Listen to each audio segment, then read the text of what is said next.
Здравейте, приятели! Днес искам да ви представя един страхотен снайпер на Brugger и Tomet. Това е едно швейцарско съвършенство, последна дума на технологията. Какво да ви кажа за него? Тежи 8 кг и 200 г, дълго е 1236 мм, цевта е дълга 960 мм.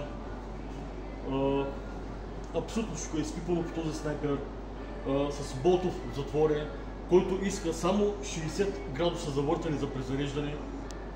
Пълнителят събира 10 патрона, калибърът е 338 лапа Magnum, изключително сериозен калибър.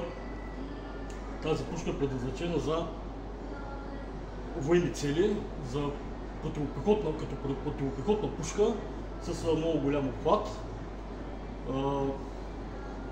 Перфектно стреля над 1000 метра, на 1300 метра прави най-добра стрелба. Какво да ви кажа още за нея?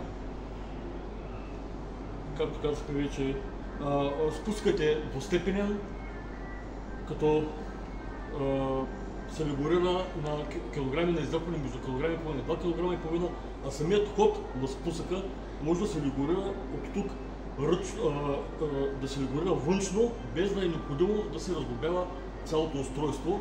Инженерите на Brugger и Tomet са го помислили това. Както вече казах, калибърът е 338 лапа Magnum, което е със самият патрон лапа Magnum е изключително мощен. Разликата между 338 лапа Magnum и 338 Winchester Magnum е, че лапа Magnum има страшно много повече заряд от Winchester Magnum.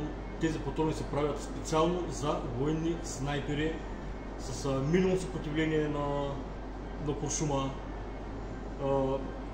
Самият куршум има обхват на свръхзвукова скорост от 1500 метра, точно така прави свръхзвукова скорост, а когато пада под нулата градусите, отива на 1100 метра свръхзвуковата скорост.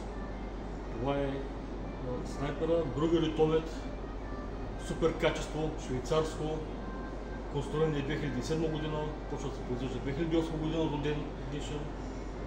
И така, това беше всичко от мене.